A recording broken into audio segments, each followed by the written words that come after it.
Okay, greetings and welcome to another Ligali Live. Apologies for being a bit late. It's quarter two, so around 15 minutes.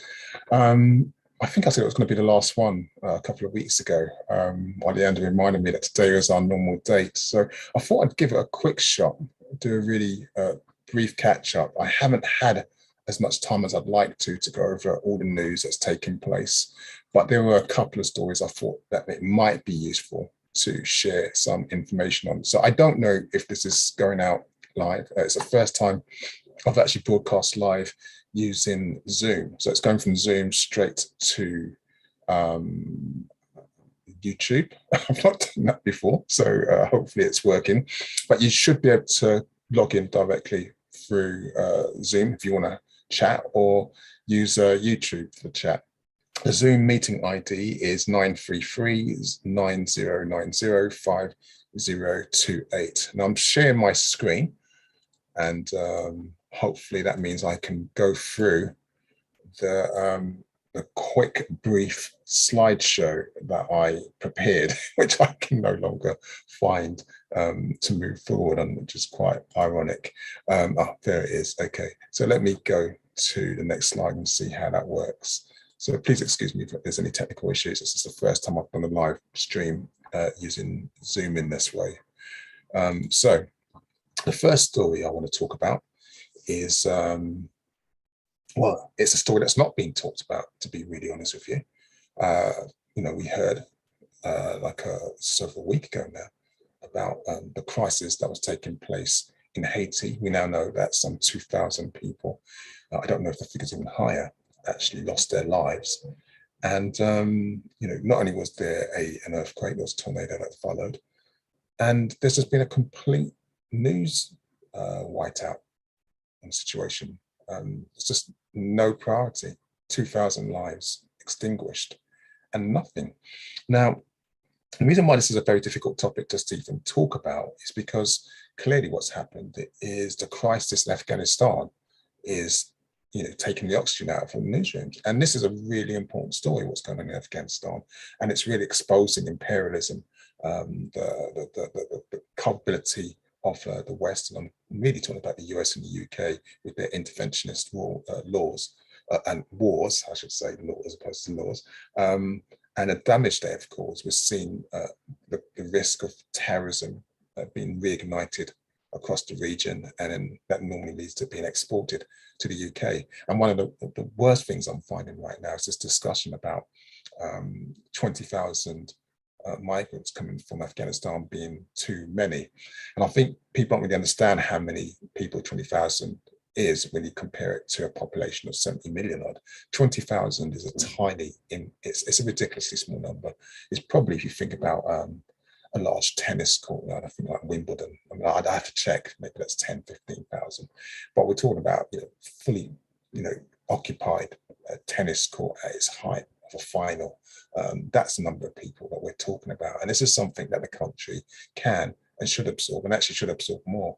There's also this conflation about the difference between asylum seekers and economic migrants. And this has always been a very despicable discussion. My parents were economic migrants. Many people watching are children of economic migrants who left their homelands, probably because of imperialism, because of enslavement, because of colonization, because of the ravishing of resources from their motherlands to come to the West, places like the UK. And this economic migration, it's not something that's wrong. It's not something that's immoral. In many ways, the economic imperialism, the racist economic imperialism that took place, is just another version, but a more unethical and aggressive version. And so to kind of like stop that from happening is, economic migration, when people have kind of like ravaged the resources from other countries, is quite immoral. But I don't want to lose track of the story. If you can see the slide, it's basically about the fact that people, the news media, mainstream media, are not really covering the Haiti story. And I find that quite disturbing.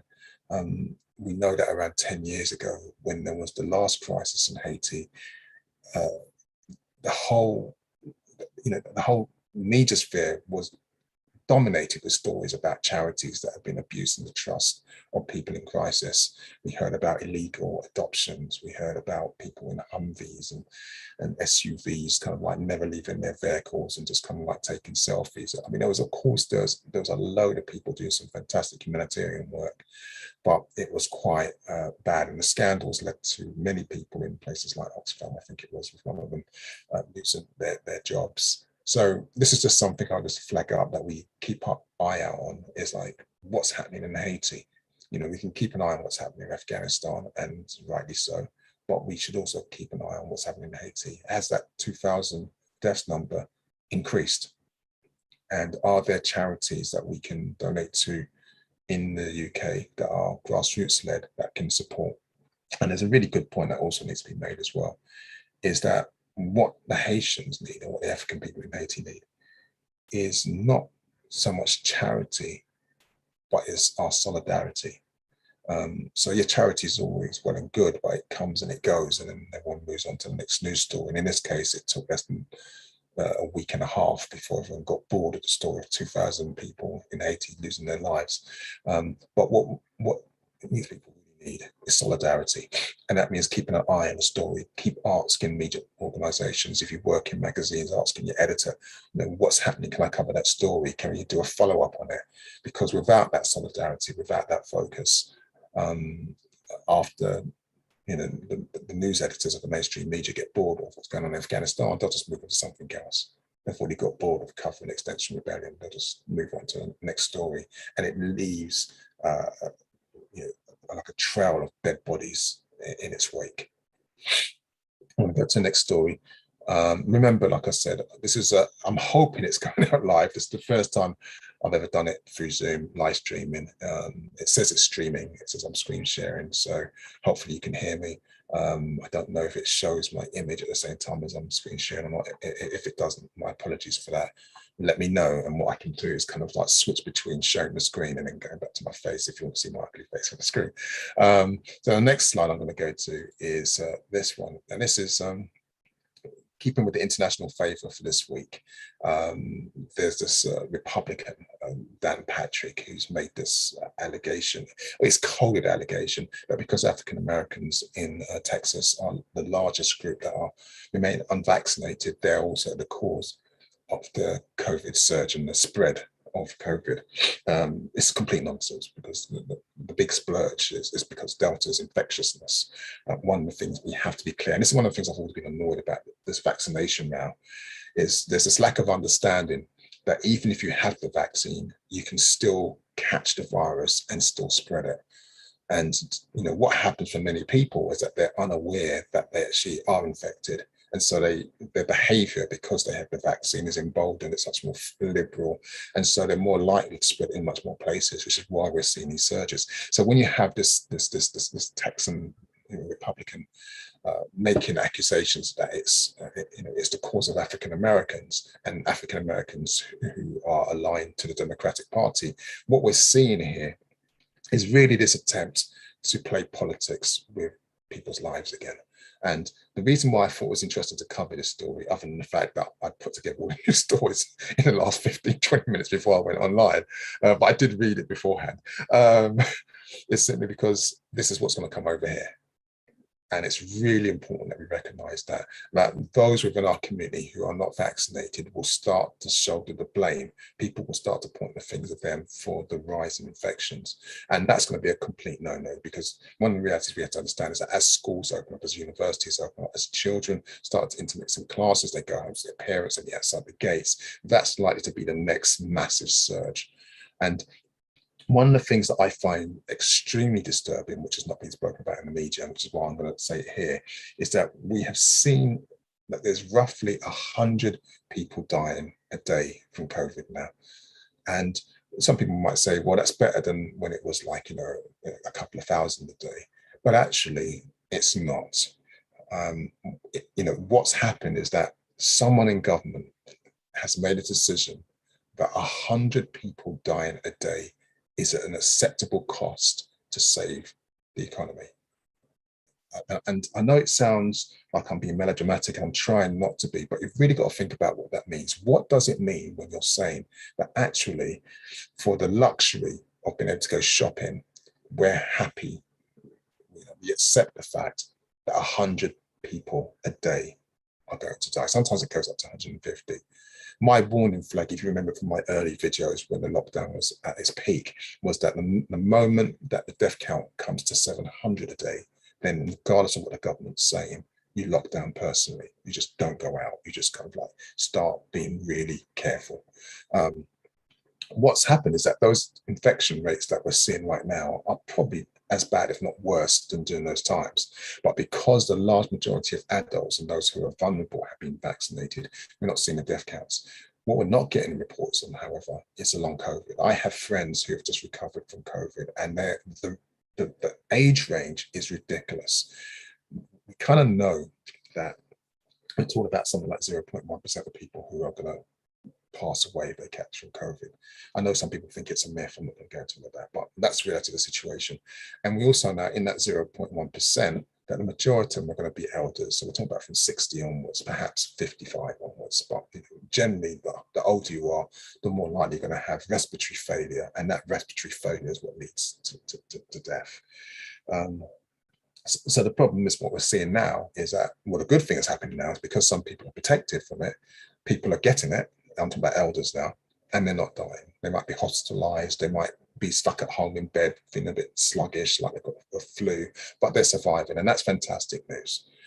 Same thing with those who are clinically vulnerable, and this includes children, young people as well, who've taken a vaccine because of these reasons. This is fine. They're not dying, and regardless of what people's politics are, those people who don't want to take it, fine. Those people who do want to take it, fine. I don't like to play around with people's choices. Everyone has a right to make a decision about what they put in their body.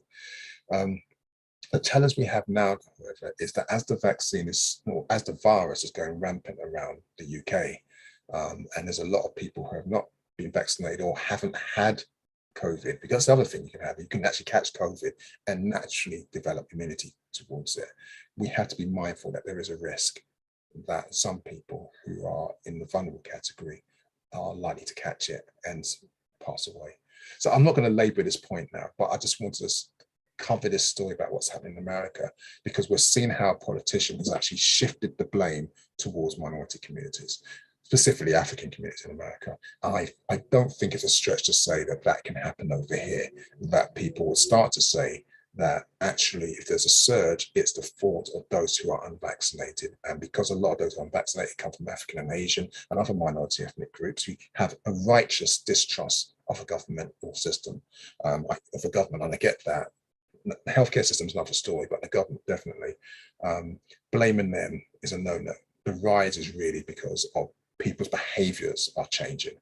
And the more liberal the behaviour is, less mask wearing, less social distancing, all that stuff is being made, is no longer mandatory.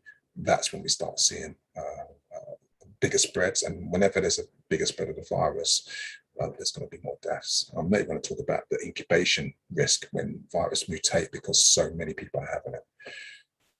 Next story. So you're listening and watching me, Time Akbetu, on Ligali Live. I've just seen the YouTube thing coming up. Thank you. We can hear you. That's wonderful. Thank you for sharing that with me. It would be wonderful to know, can you just see the slide or can you see me in the slide? I don't know how YouTube does this. So if you've got a chance, let me know if I should show the slide, then turn it off and put the camera on and blah, blah, blah. Or can you see both at the same time? I've never done this through Zoom before. So the next story is, what's this one from The Guardian? Black people more likely to be tasered for longer, police watchdog finds. I don't think there's much for me to say on this story, actually. I mean, I don't really like talking about the police on every single broadcast. We have to be aware of these situations. We have to be aware of the fact that in the cases that there's a more chance of us being tasered. And if we are tasered, the duration is longer. And if we are tasered for longer, the risk of heart failure and problems increases, of course, leading to death, as has happened. But, there's something about just sharing bad news continuously that I don't like doing. yeah, that bothers me. So I'm sharing the news, but I don't think I'm going to go a deep dive onto this particular story. And yes, I can see both you and the slides too in here clearly. Oh, that's excellent. Thank you for the heads up as well. That's great to know. So I'm going to move on to that story. But remember, as well as everyone, it's like I am also Zooming it, so I can, if a chat comes through on Zoom or you want to talk on Zoom, that's also available for you as well. I'll go to the next slide. Right. Okay. Today's Sunday. Yesterday, we had, I say we, I've been working. Well, let me start from the beginning. I think I mentioned it in the last presentation or the last broadcast. I've been working with a group of amazing people to really put together a centre, which we're calling the IDPAD Empowerment Centre, which is based in Hackney. And we're doing it with a partners called Volunteering Matter. And many people are like, well, what's IDPAD first of all? And IDPAD just stands for the International Decade for People of African Descent. And if you can see the slide, you'll recognize that it was declared this in 2015, or it was declared this in 2014, but it was supposed to last from 2015 to 2024, where all over the world, governments and nations will actually recognize African people and do something, put on programs, put on events to honor our contribution. So there's three themes. There's recognition, which is recognizing our contribution to the world, to civilization, and redressing the balance or the lack of balance that has actually currently presided in the industry and in the world's narrative of civilization and development. There's justice, and justice theme, I think I don't need to expand upon that much more.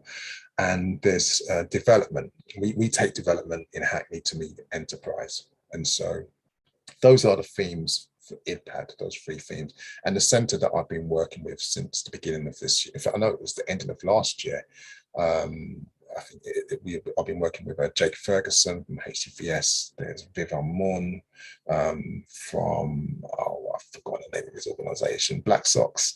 There's Jeanette from the Crib, and there's wonderful Jermaine Jackman, who's I think he's with the Biob group now. And we also have Shakila Tapiwa, different people who are joining as well. But we are the directors. We're pushing forward this space usage with volunteer matters, like I said, who are the landlords of the building. And we're just creating a space for people of African heritage to thrive, to grow, to test out ideas, to have access to free space, and to find volunteers, to find people who are interested in helping us achieve and do well.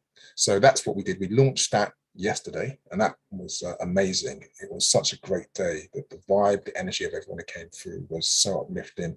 One of the silly things I did was that I had my camera on me, but I didn't take a single picture. And I think, you know, when you run a party and you're the host and you're trying to make sure everyone's going is okay, and you're doing the tours and the food and all the presentations, I was kind of in that mode, and so I didn't take a single shot. I know that we did have a photographer and a videographer, so that footage will come at some stage. So I'm sorry I can't share what happened, and I will do in the near future. But I want to thank everyone who turned up. Amazing artists. We had Nefertiti, we had many artists who kind of like who turned up as well, who are going to contribute to actually improving our representation in Hackney. And this is really important, because if I go to the next slide, one of the things you'll know is that in Hackney, there really is no space for people of African heritage now in the public domain or in the public sphere. And this really occurred after the loss of Centerprise. Centerprise was an amazing building, amazing cooperative organization that looked after all working class people, and in its later years has spoken more specifically on people of African heritage. And 10 years ago, it was shut down when the mayor at the time, Jules Pipe, decided that development, which we recognise now as a gentrification, meant that it should pay a high street rent, which the centre just couldn't afford. And so you can see the picture on the screen, the old Centerprise building, and you can see how long that ran for. We are now in the building on the right, which is, this is a mock-up, so we're going to put artwork on the front to make it, more clear and explicit about what it is that we're looking to do. And we haven't opened it yet. I suppose we're starting the program, so there'll be one-off events going on every now and then, but we are inviting anyone who's got a Hackney link to come in. And it is, even as people of African heritage, the Hackney link is quite important because we're being wiped out, our presence in the borough. So this space is really about reasserting it back. So even all the arts that you can see in the building are by Hackney artists.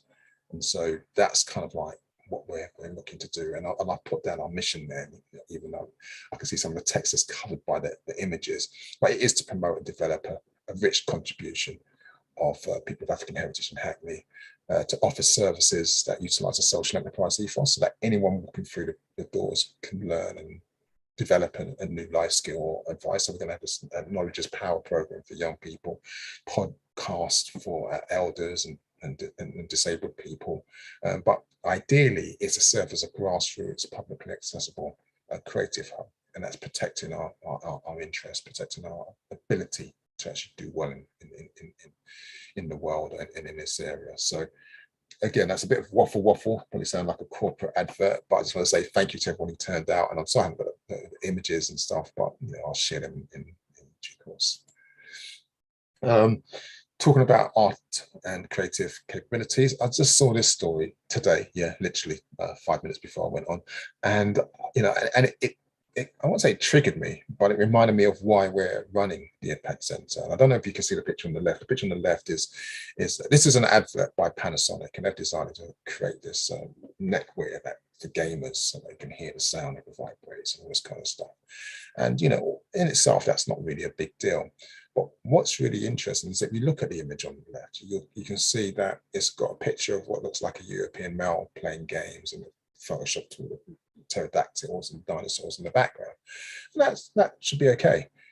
But if we look at the backdrop of the story of like how that occurred, well, what's happened is that they've taken a public domain image, an image that's free, so just to save money, of an African male who's kind of like playing games, eating some pizza, as you can see on the right, and they've actually put the face of a European man on him and lightened the skin to make it work.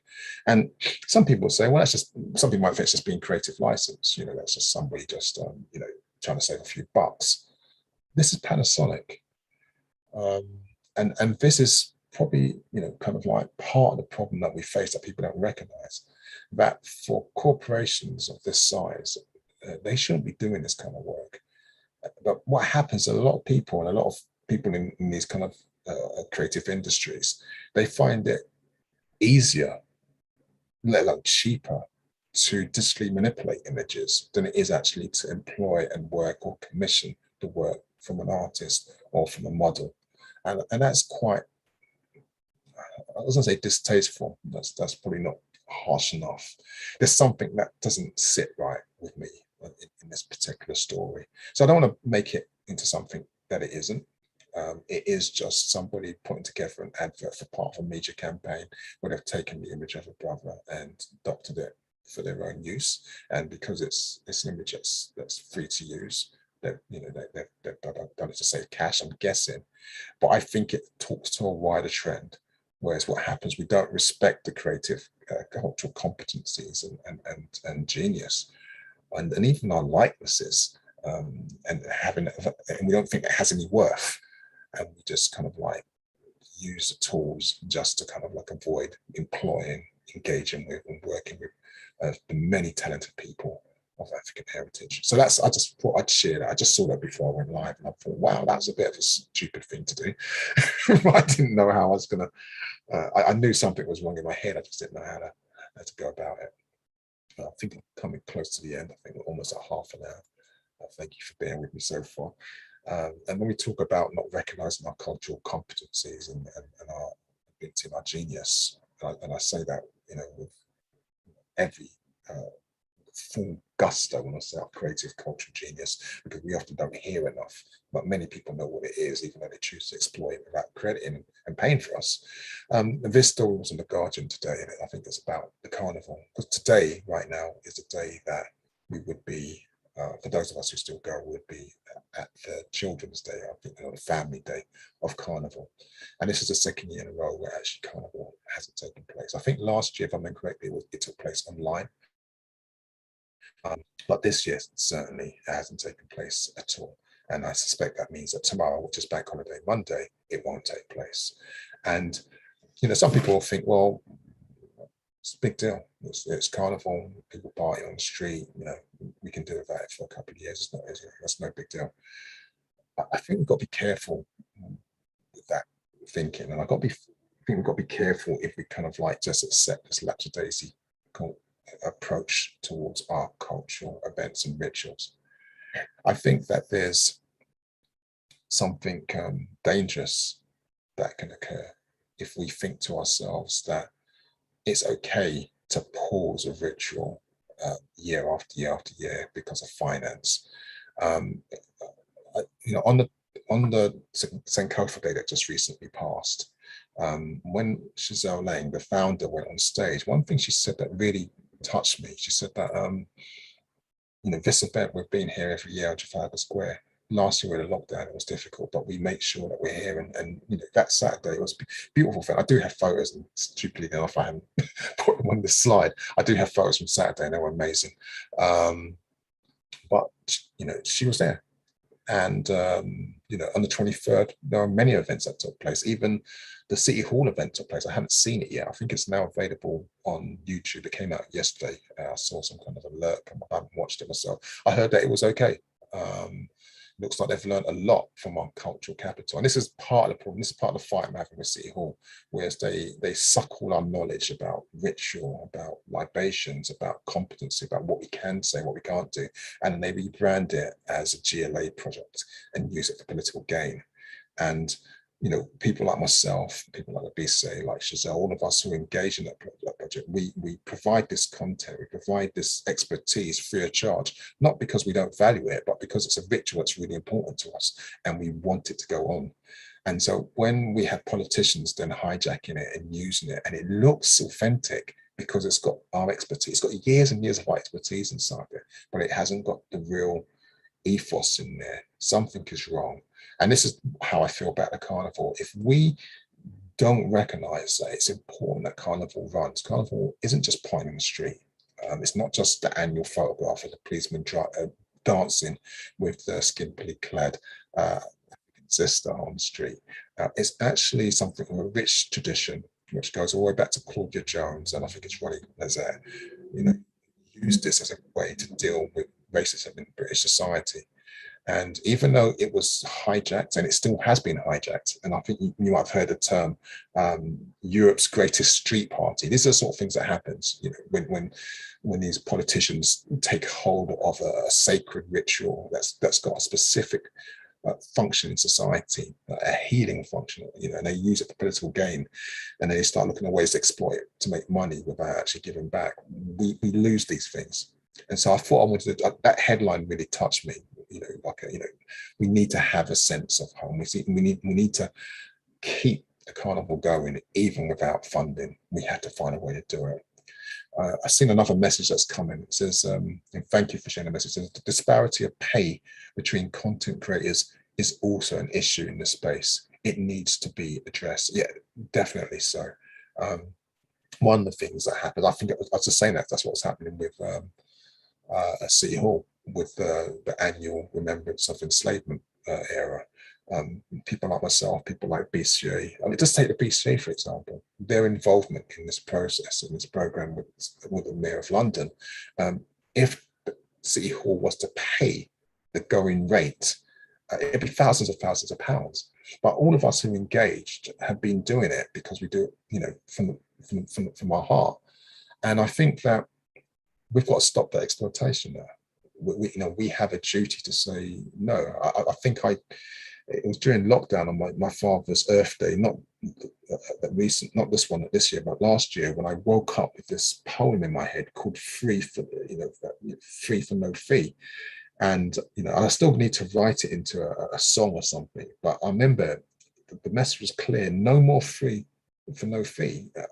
That's what we keep doing. We keep giving away free for no fee, and it's because our heart tells us this needs to happen, and we want to do it, and people see us come and exploit us. So that's why I put this slide in here, and that was kind of like well, I really want to close this edition of the broadcast. So I don't know what else. I think I'll just double check. I think that's the last slide. Yes, that is the last slide. So thank you for being online with us, or me. I mean, Ollie understands downstairs, but I'm literally in front of my computer packing. You can probably see the boxes. It's a nightmare. I've got so many archives and paperwork, which is great, actually. I really have enough for a museum and stuff like that. So that's what we're doing. So I'll try and return in a couple of weeks' time. It won't be from here. It might be in a hotel or in a shed wherever we find ourselves living in the next week or so. But I'll try and come. I might even have to do it on my phone in the car or something. Thank you for bearing with me and listening. And I think I'm going to close there and just say, may the ancestors continue to guide and protect us. Ashe.